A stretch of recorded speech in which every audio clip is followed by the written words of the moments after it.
The presenter for this program, Social Security, Making the Most of Your Benefits, is Ridge Multop. Ridge has an extensive and impressive background as an economist and policy expert. His areas of expertise include Social Security, Medicare, health care, and the federal budget. Ridge was Director of Congressional Relations and Political Affairs at AARP. Before joining AARP, Ridge served as Senior Economic Policy Advisor to the House Democratic leadership and Chief Economist of the Budget Committee of the House of Representatives. Since his retirement, Ridge has devoted himself to a number of volunteer activities, including being an AARP Virginia Community Ambassador. So let's turn the program over to Ridge. There it is. Hey, thank you very much, Janet. Thank you all for coming. I've really been looking forward to doing this because this was how I got started being a volunteer with AARP. I used to do this when I worked for AARP, and I retired. And then I got a phone call saying, "Hey, Ridge, would you like to do your Social Security presentation down in Charlottesville? They're looking for somebody." And so I said, yes. And then I got a call saying, "Great, you're now a volunteer. Now we can call you anytime we want." So here we are. Well, I'm going to, yes, that worked. Look, how about that? So what I'm going to be doing is talking to you about your Social Security benefits, about the program itself, because that's important to understand what it is, when you can claim benefits if you haven't already, and if you're still working or you want to continue to work after you claim Social Security, what that means for you. Family benefits, your spouse, if you have children 18 or younger, or their dependents, what that means. And then finally, the future of Social Security, because we're beginning to see and hear a lot more about what's Social Security going to be like in the future when I want to retire. So this is usually the usual disclaimer. I would not say at all this is financial investment or tax advice. I'm going to give some information, but seek the advice of a financial advisor or a legal advisor if you have issues claiming Social Security, or once you've claimed Social Security, what's going on with it, if it's not what you thought it was, for example. So, okay. So what is Social Security now? The basics here are, this is what's called social insurance, because it's not just your private, it's for everybody who has been working and paying into it. That's the important part. This is Social Security is based on deductions from your pay. If you look at your paycheck, or the statement that comes with it, you will see something called FICA, F-I-C-A, Federal Insurance Contributory Act. That is specifically for Social Security and Medicare, those two things. So Social Security provides income when you retire, or if you become disabled and can no longer work. So that's very important. And it also provides income for survivors who are dependent on that person if the supporting worker passes away. So this is just a general kind of statement about what's going on with Social Security. When you look at it, Social Security is kind of like a pension, but it only replaces about 40% of the income for the average worker in the United States. Now, some people may get more than that, and if you're higher income, you're going to get less. So that's an important thing to remember. And the other thing that's on here is that Social Security benefits are generally not enough to retire on if that's your only source of income. It was never meant to be, but it makes up most or all of retirement income for so many people. Now, I don't remember.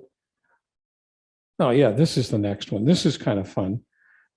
So what is the average monthly benefit? Is it $995 a month? Is it $1,203 a month? Or is it $1,657 a month? And how many think it's A, $995? Nobody in here. Well, that's good because it's not. How many of you think it's probably $1,203 a month? A lot of people, but it's not. It actually is $1,657 a month here in 2022. But you know, if you multiply that by 12, right, to get what your annual income is, you can see it's not much. It's less than $20,000 a year.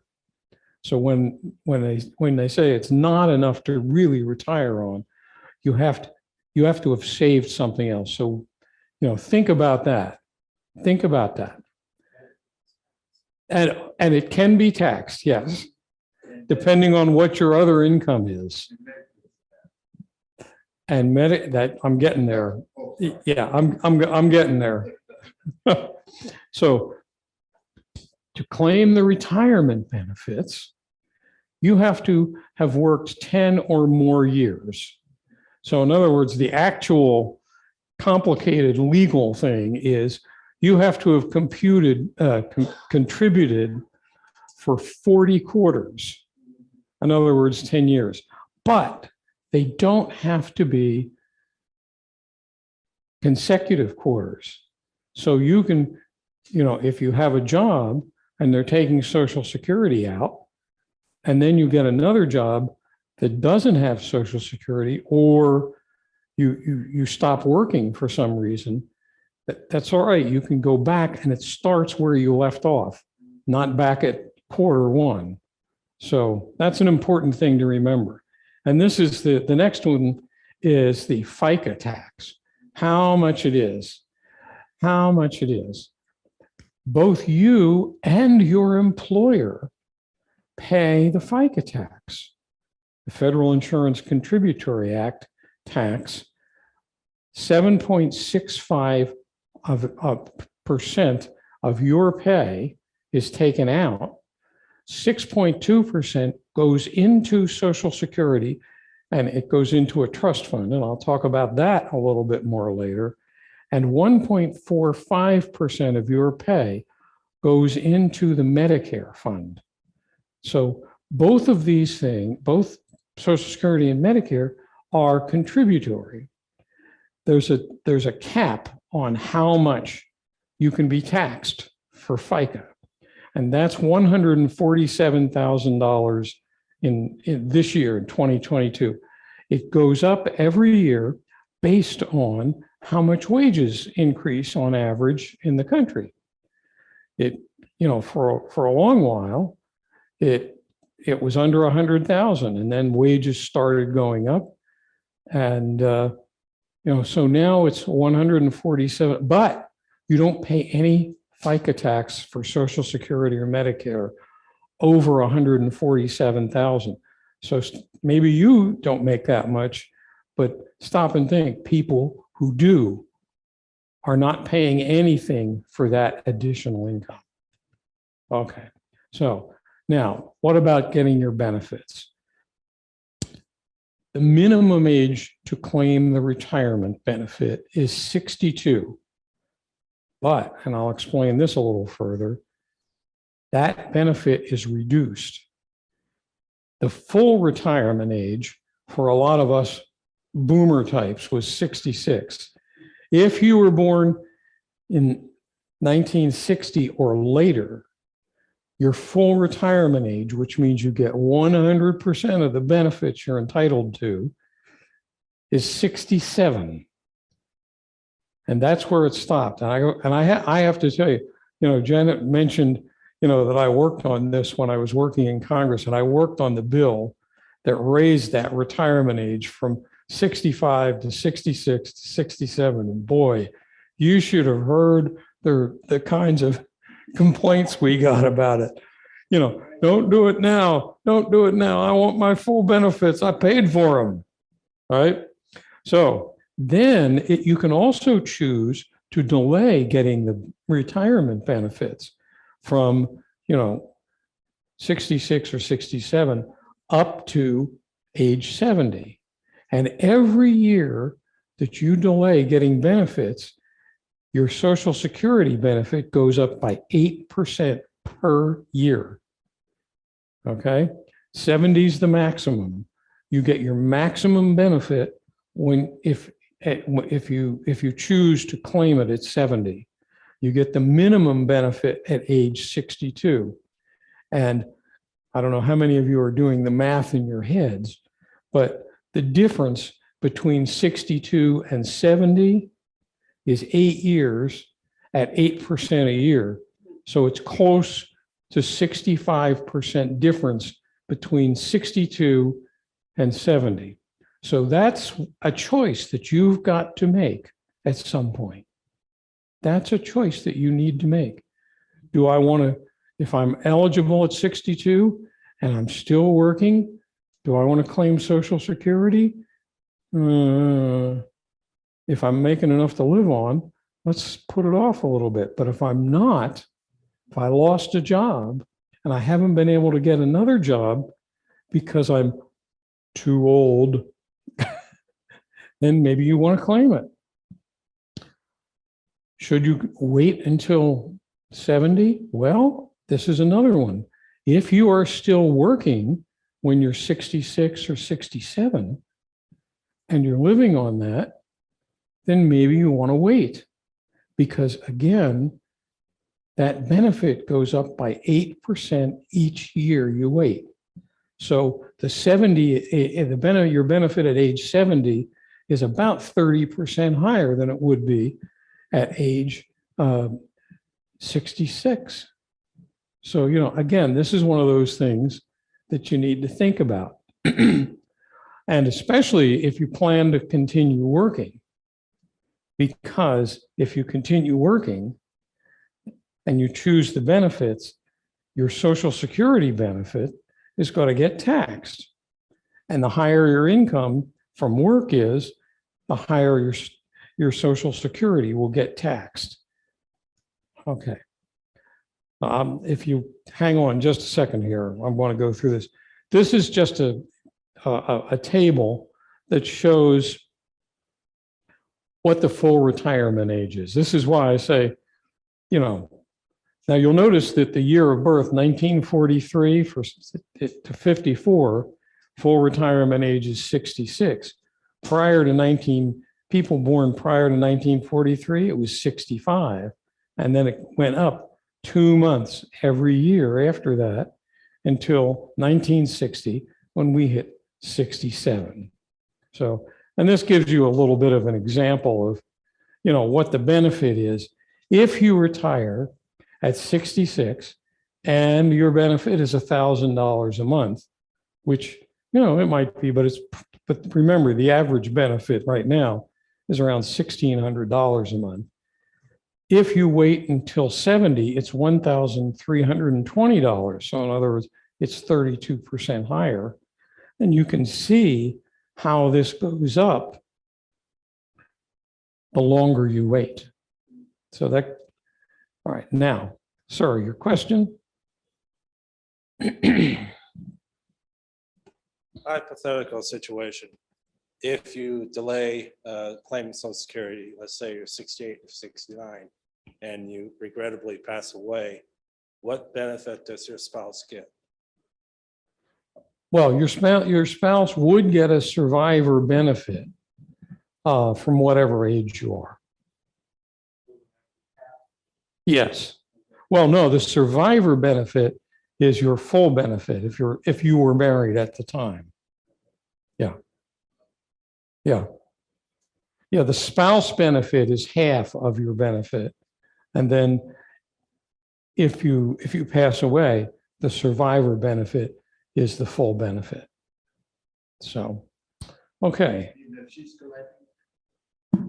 Yeah, that's where it gets complicated, because if she's collecting on her account and it's less than your account, then you switch to yours, right? But if hers is higher, then you don't have to worry about it, you know? So, okay.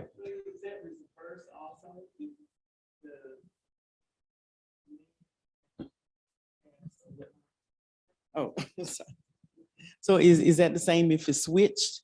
You know, like if the wife passes and the husband gets the benefits? Yes. It's still the Yeah, same? because presumably you're going to claim she's going to claim the survivor benefit, which would be higher than her full benefit. Yeah, it gets interesting that way. So again, this is just a few things to remember. There's no quote right age. It is a choice. You need to assess your living expenses.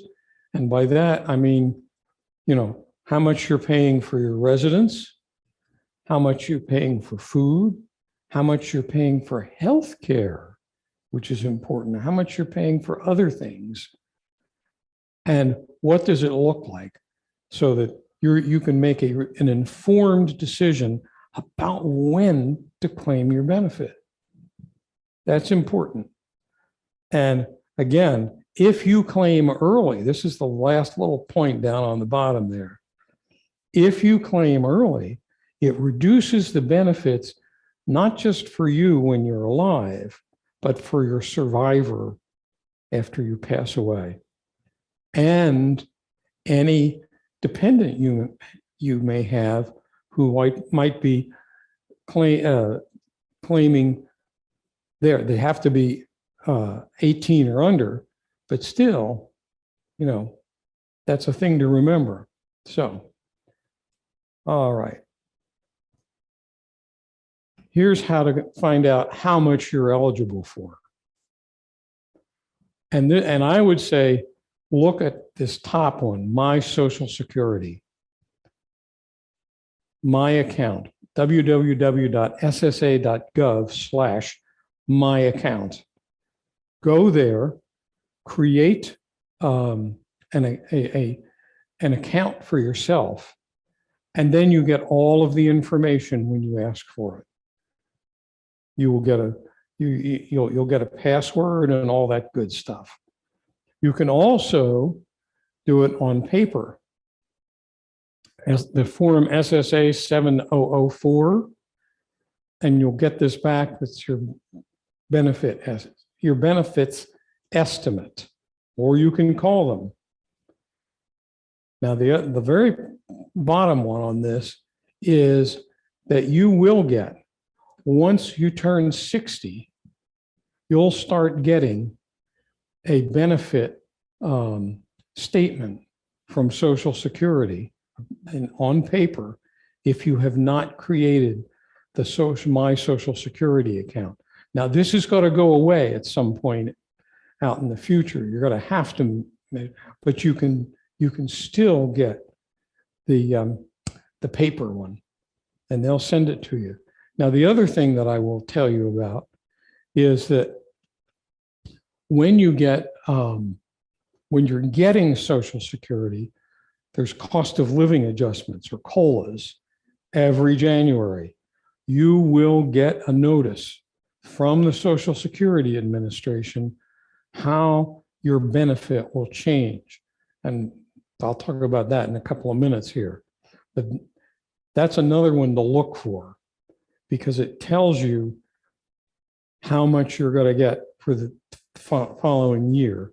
So this is going to be like and because of the way it's based, you won't get this until November, but you will get a statement from Social Security about how much your benefit is going to increase.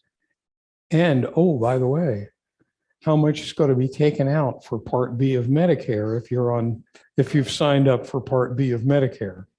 Yeah. So you're not going to get the whole amount, darn it. But yeah. So okay. So this is AARP's resources to help you make an informed decision about when to take benefits, how much you're likely to get. And it's aarp.org/Social Security. So now, working. This is about working if you are continuing to work after you claim Social Security. And this is where it gets tricky, and you have to look at these numbers, because if you are below the full retirement age, in other words, 62 to 66 or 67, there is a limit on how much you can earn. This year, that limit was $19,560. Above that, $1 is deducted for every $2. $1 of your benefit, if you've already claimed it, is deducted for every $2 earned above that limit. So again, this is one of those things you want to pay attention to. Now, it reverses once you reach full retirement age, in other words, 66 or 67, that limit rises, okay, to $51,960.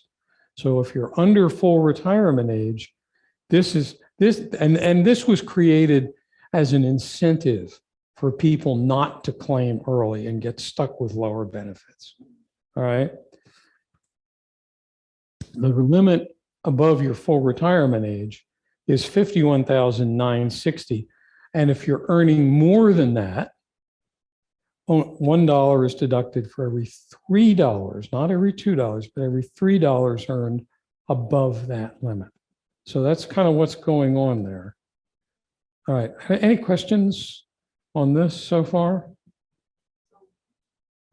Just a second. Whoa. One, two. Yeah. Quick little question. Are you able to, once you reach your full retirement age, are you able to sign up for, again, I may use incorrect Medicare versus Medicaid, but sign up for A, B, and D before you claim Social Security, or you do it when you claim Social Security? Well, when you're sick, you should claim Medicare. Medicare, thank you. When you turn 65, because there's no advantage to waiting. In my case, it would have to be 67. But No. You could still claim Medicare to sign up for Medicare when you're 65, but you don't start getting Social Security benefits until you're 67. So what happens is that you have to pay, and I actually went through this. You'll get a bill from Medicare every 3 months saying, here's how much you owe for the Medicare choice you made. And then when you finally sign up and claim your Social Security benefit, then they automatically change it to deducting that amount for Medicare, Part B in particular, from your Social Security benefit. So it gets complicated, but you just need to pay attention to, what's going on. Okay. We had a question up here. Yeah, she's got the. So once you reach age 70, will they deduct anything from your, will they penalize you with the $3? for Well, no, every once dollar. once you age, Instead of full retirement. once you reach age 70, they will continue to deduct that $1 for every 3 over the 51,960. Yeah, because it's once you've reached full retirement age up to 70. No So age where they won't stop taking it. that's right. Okay. That's right. If you're still working. Mike, were there any questions on the? Okay. So now family benefits. This is something that's very important for a lot of people because there are members of your family who can collect on your account. Your spouse can take spousal benefits if the spouse has worked and doesn't and not gotten the 40 quarters that you need to qualify for benefits, or if they're excuse me, or if they've earned significantly less so that they're earning less, their benefit on their own earnings would be less than half of yours, because that's the spousal benefit. Your dependent children age 18 and under, as long as they are in school and not working, can claim a dependent benefit off your account. Survivors, and again, you'll notice this is widows, widowers, and dependent parents. So if you are a survivor of somebody whose benefit was higher than what you would get, you would want to claim that survivor benefit. And again, this is one of those, I had a very interesting personal situation like this because my dad died. He was not collecting. My mom was still working a little bit. When she retired, she was able, as a survivor, to collect his Social Security benefit. Okay, is that understandable? That's an important thing to remember. She did not have to take her spouse benefit. She was able to take my father's full benefit as a survivor. So, and it made a big difference in her life, I can tell you that. And then ex-spouses, if they have not remarried and they're over the age of 62, they can claim spouse benefits on your account.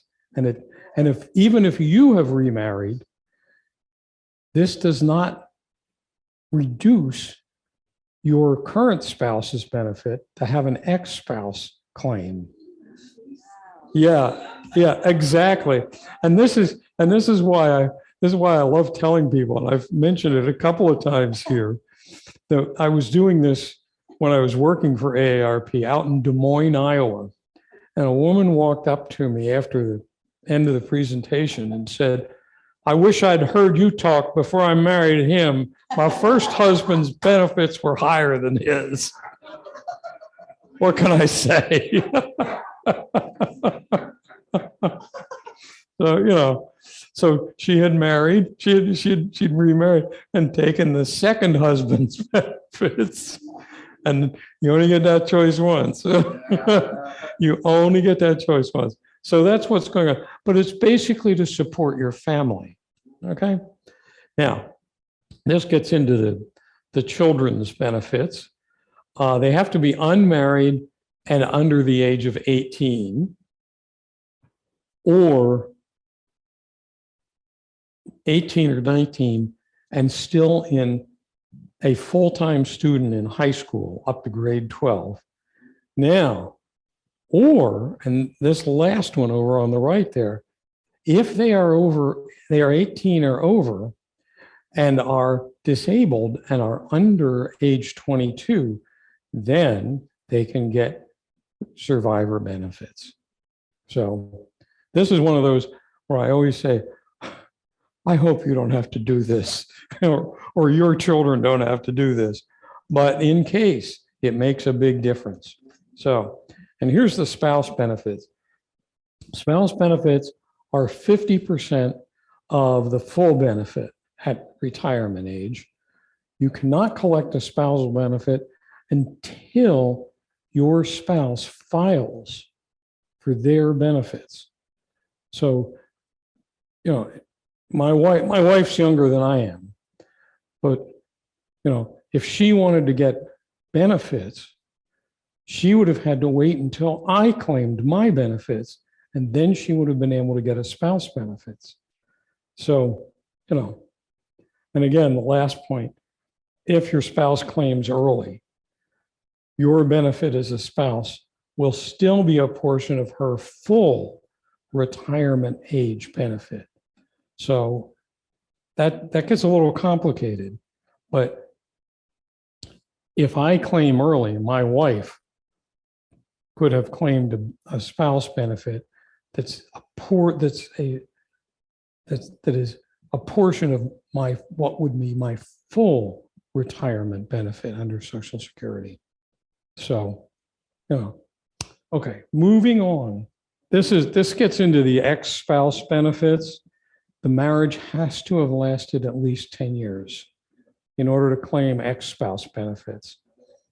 You have to have been divorced at least 2 years, and you are at least age 62. So that gets, and you have not remarried.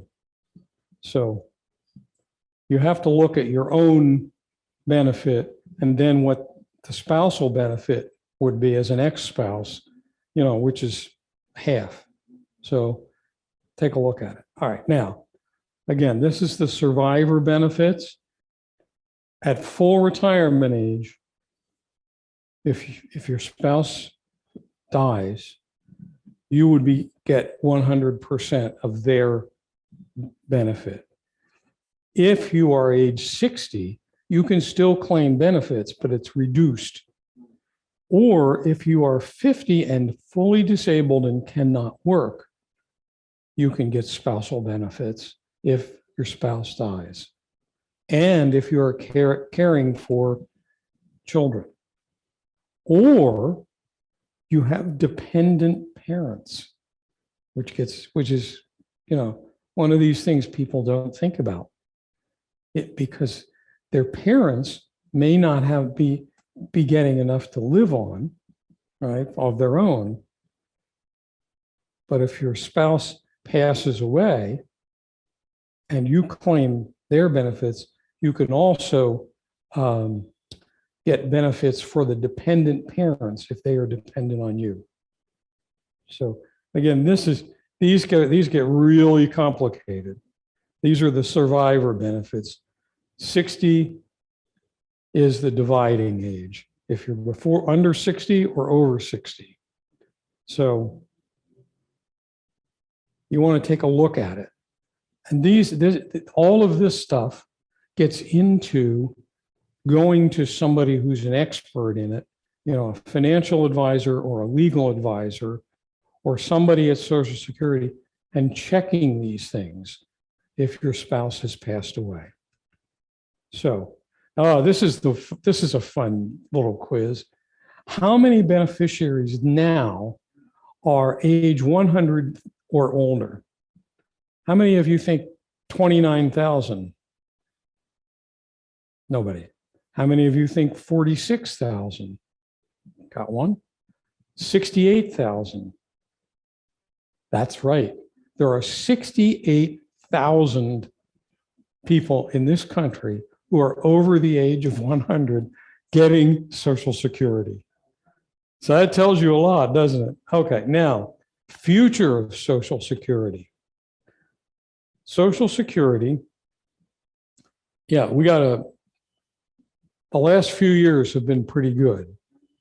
There was a 5.9% cost of living adjustment, COLA, C-O-L-A, this year.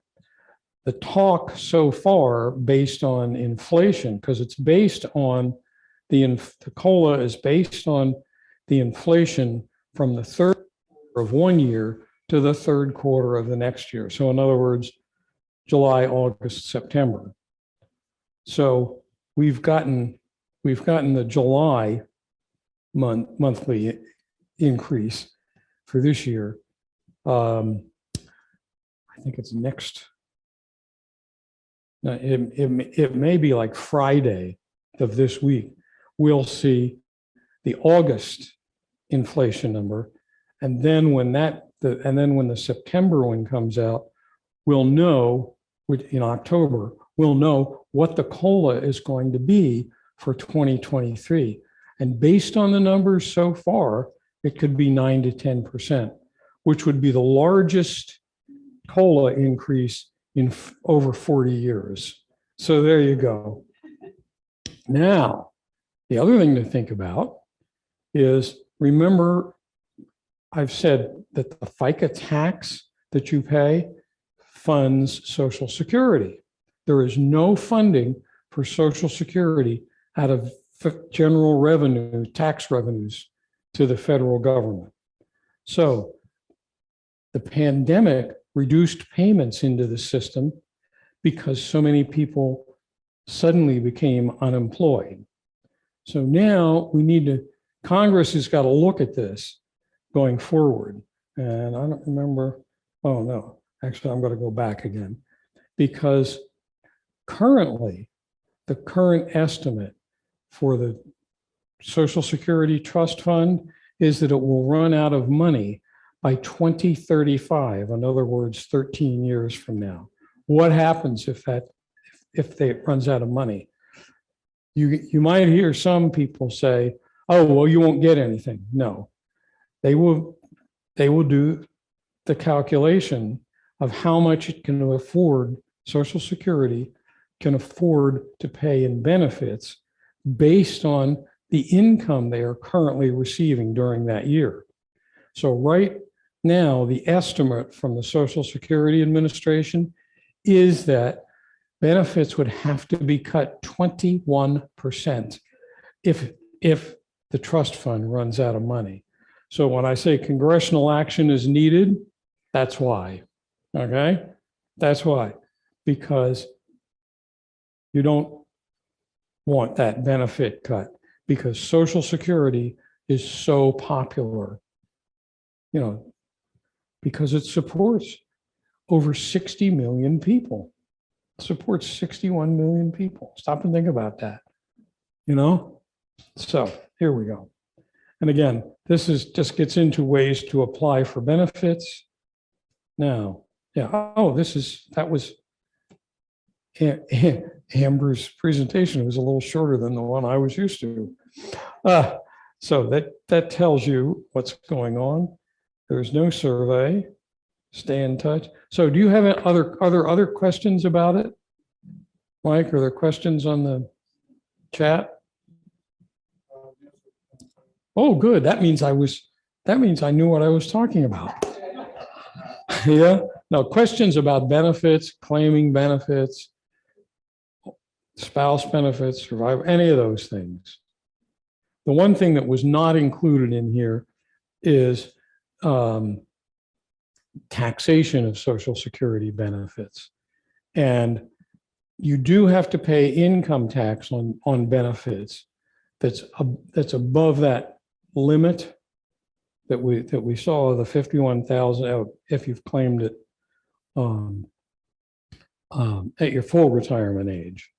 And depending on the income outside of Social Security, and this is not just earnings from work, but this includes your investment incomes, your capital gains, all of those kinds of things. Up to 85% of your Social Security benefits could be subject to federal tax, depending on where that income level is as it gets higher and higher. So again, this is one of those things that if you're working, if you have investment income, look at it. Talk to your financial advisor and say, should I claim this year or not? But generally, you want to claim sometime between your full retirement age and 70. And when you get to 70, that's the cutoff date. Claim it then, because you're not going to get any more if you wait another year. So I hope that's explained it. Real good. Thank you all so much for coming.